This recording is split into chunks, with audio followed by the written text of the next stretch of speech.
And it's Civil War Connections to World War II is the title, right? Yeah. Okay.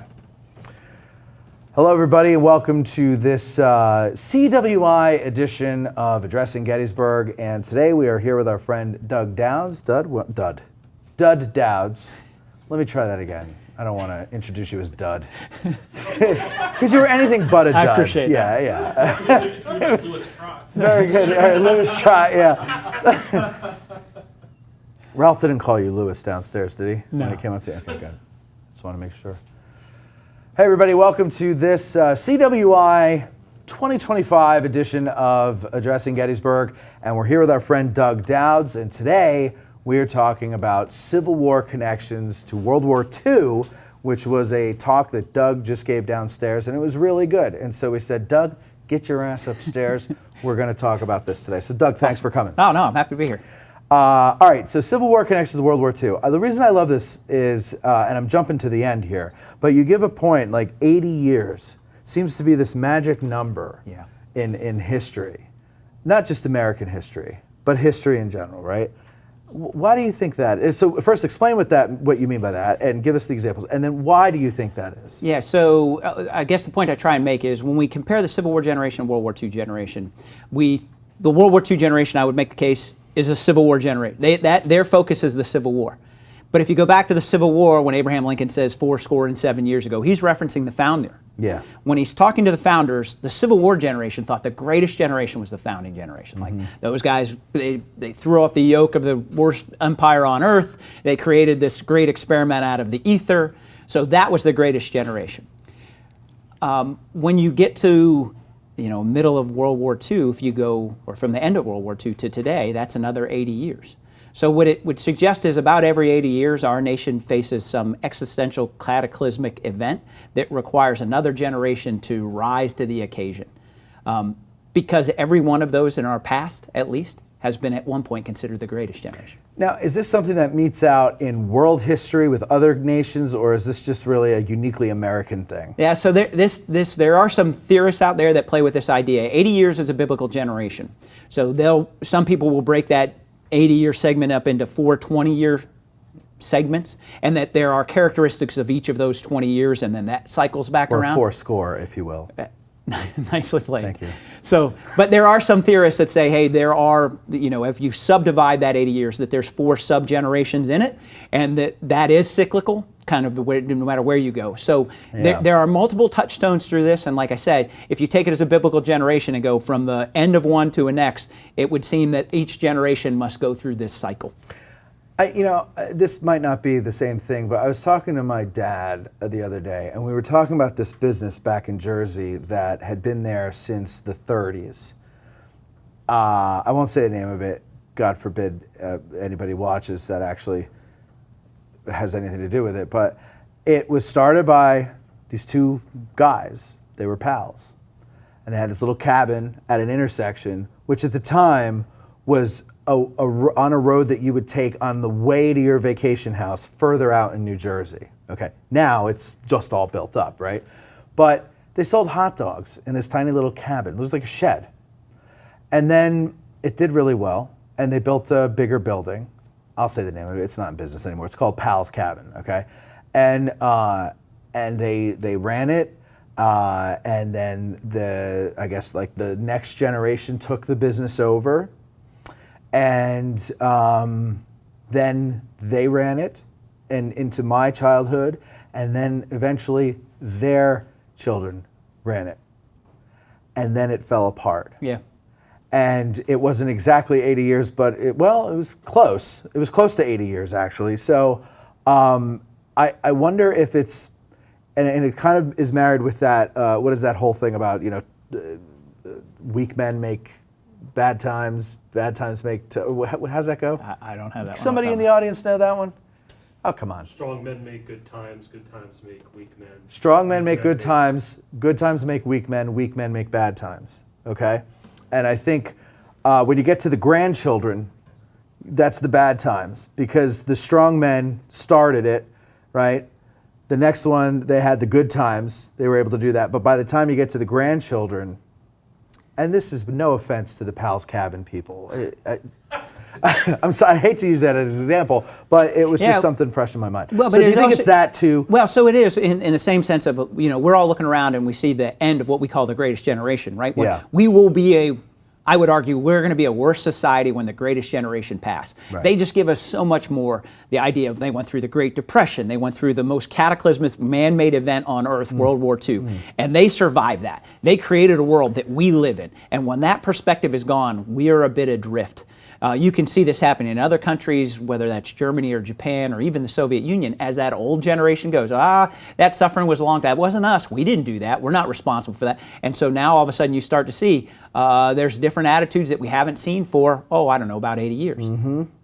That's interesting. So the World War II generation is brought up listening to the Civil War generation, which I love that you did, because the whole time you were doing this talk, I'm thinking, this all seems so far away, right? 80 years ago now, so this is talking to my grandfather, right? He's a World War II guy. So I grew up talking to him, but because I was born in the late 70s, that all was like ancient history. But it was, 30-something years before I was born. So it was barely, because I remember, I was in high school 30-something years ago. That's nothing. Yeah. And so we're all a lot closer to these generations than we think. And there seems to be, I don't know if this is a human thing or an American thing, but there seems to be this thing where we don't think the world existed before we were born, right? But it did, and we're born into it. So it's very relevant to our own lives. This is why we have to understand and learn history. So what were some of the lessons that the Civil War generation passed down to the World War II guys? Well, so it really starts, I started this talk by talking about what those particularly in the profession of arms were doing, which is they're using Civil War battlefields. They're using Civil War's battles as case studies. And they're pulling everything from leadership, decision-making, terrain appreciation, command post location, river crossings, how to fight sustained wars. They're gleaning every lesson that they possibly can, which is to say, they're being historically minded enough to look for the past to go, what things are going to be similar to where we are headed, and what things are different that perhaps we don't have to worry about. But they're trying to have we would argue, have a 6,000-year mind that we might not have to make all the mistakes that the earlier generation made. We should free ourselves to make new mistakes. Right. So you're talking about the leadership, though, right? Yeah, this would be like, but even I was really surprised at the number of units. The 82nd Airborne, before they're an airborne division, the 82nd Division comes and uses Antietam and Gettysburg to do a staff ride. The 36th Division out of Massachusetts comes to Gettysburg for 2 years in 1940 and 41, I believe. So even if you think about a regular division coming, that means privates and corporals and sergeants are coming here too. But we generally think about it the officer corps. Yeah, because they would have been old enough to be closer to, they're the sons of Civil War veterans. Yeah, so this is when we have that great picture of the class of 1915 at West Point sitting on the Christ Lutheran Church steps, right? The class that the stars fell on. Well, yeah, because 36% of that class are going to become general officers because World War II happens, and the timing is convenient for them to make that rise. Right. I don't know that they would say it's convenient. It's not so much that they were so brilliant. It was that the history timing matters. Called them. Yeah. So you had mentioned some points. I think it was a Patton, and he used quotes from Grant and Lee at a battle to one of his corps commanders. That kind of tell us that story. So he's trying to break through the Siegfried line. It's 1945. It was a tough nut to crack. They finally cracked a portion of it. They got some high ground. Standard deal. Germans counterattack, push them back. And Patton's talking to his corps commander, Lieutenant General Eddy. And he brings up Grant's story about that, hey, there's a time in every battle when both sides seem like they're defeated, but the one who attacks first is going to win. He tells them that, and then he also tells the proverbial one of Robert E. Lee at Chancellorsville, say, I was too weak to defend, therefore I attacked. Well, apparently this fires Eddy. They turn around and attack and take the high ground back. But he's literally pulling from a Civil War lesson to help guide a World War II decision. But most of it tends to be in those things that we call the enduring nature, leadership, followership, cohesion, discipline, courage, those things that don't change regardless of which war it is. You had said something about, and I'm going to screw up the details of this, but it's something about how was it VMI or well, whatever institution it is, they were very much teaching through the lens of the Civil War, and then you kind of made a little joke that, and they still do, right?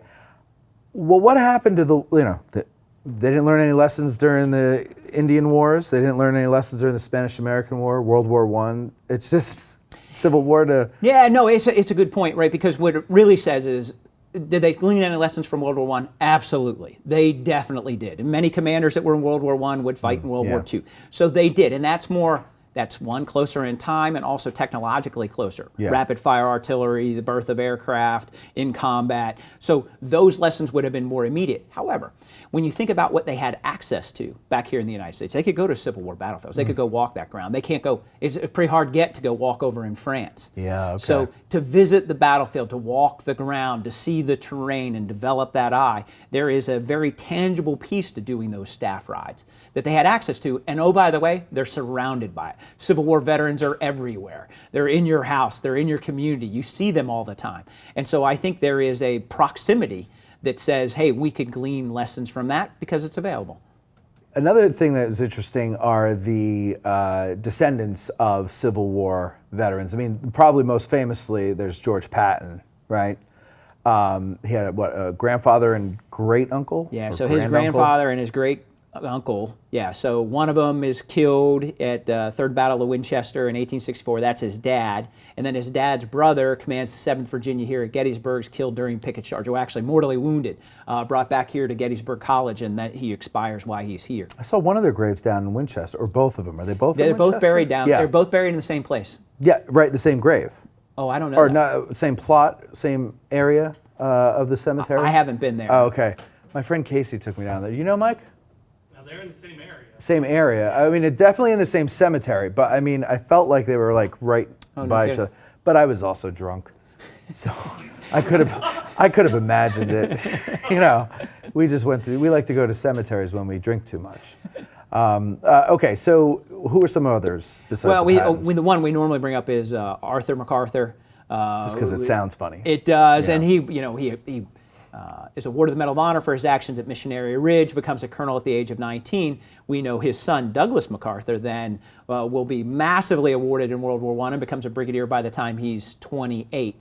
They have a very real connection. But if you look across, almost all of them have some hook. I routinely point out, hey, Jimmy Stewart's grandfather attacked off of Little Round Top. Yeah. Eisenhower's pointed to people that they had in Pennsylvania who fought in Pennsylvania regiments. So it was not some far removed thing. It was one generation removed of, hey, that was grandpa or perhaps your father, depending how old you were, that fought in that war. Yeah, I mean, and we talk about Richard Nixon coming to visit his grandfather's grave. That's a great point. Yeah. Now, where was Jimmy Stewart's grandfather exactly on Little Round Top? What regiment was he in? So he actually is, that's a good question. So he's in one of the 5th Corps regiments that's going to come over, launch counterattack late in the day, down into when we have like the Pennsylvania reserves and all that going So in. the northern part of Little Round Top. Okay. Exactly. You know that one? 11th Pennsylvania. 11th Pennsylvania Reserves. Nice. 6 questions, Lentz. He's going to join the ranks of the guide appreciate that. force. That's well done. Okay? And that's why he's going to be a guide. And I barely got 50% on the guide exam. So, but that's neither here nor there. So, so if you want to go and see where Grandpa Stewart, was it a Stewart or was he a different? Yeah. Where he fought on Little Round Top, you'd have to go to the northern end. So he's not part of the Vincent's Brigade action in the or earlier in the day. No, these are It's counterattacks after kind of Little Round Top secure. We now have the breakdown of Devil's Den and the wheat field collapses. These are the part of the multiple waves that go and keep that from moving on.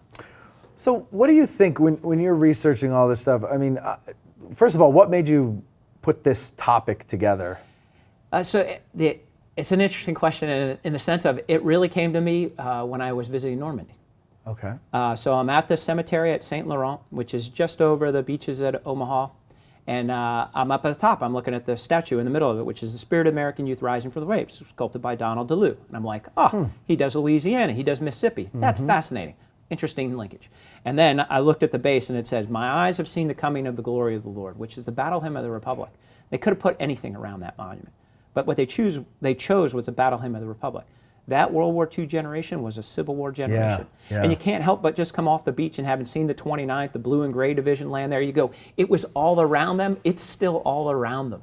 That, you mentioned the Blue and Gray Division, which I thought was great, because I remember driving down to Virginia. Highway 29 is the 29th Division highway, Memorial Highway or whatever they call it. And my grandfather was, he's in the war. He was in the 78th Division. But every time we'd go on that road and he'd see one of the signs, he would say, 29th Division, they got shellacked, or I forgot the word that he used, at D-Day. But it's more interesting than that, though. And talk about the Blue and Gray Division. And yeah, so it's a division that's put together using state National Guard units. So it's Virginia, Maryland, Washington, D.C., and there are some smatterings of others in there. But effectively, their grandfathers had fought against each other or fathers during the Civil War. So hence it's blue and gray. But even when you start to break apart the regiments within them, we think about the 116th Regiment, like that's the Stonewall Brigade. Their lineage goes back to there. So it continues back in time and then informs, when we talk about Bedford, well, why is there a D-Day monument in Bedford, Virginia? Well, because they land on Omaha Beach. Now all of a sudden it's, hey, there's a World War II monument in the middle of what is Civil War Virginia. Right. I mean, the circle is complete at that point. So, okay, so you say you trace the lineage back, and I've heard this with a number of regiments that the Army has today, where they can trace it back to a Civil War unit.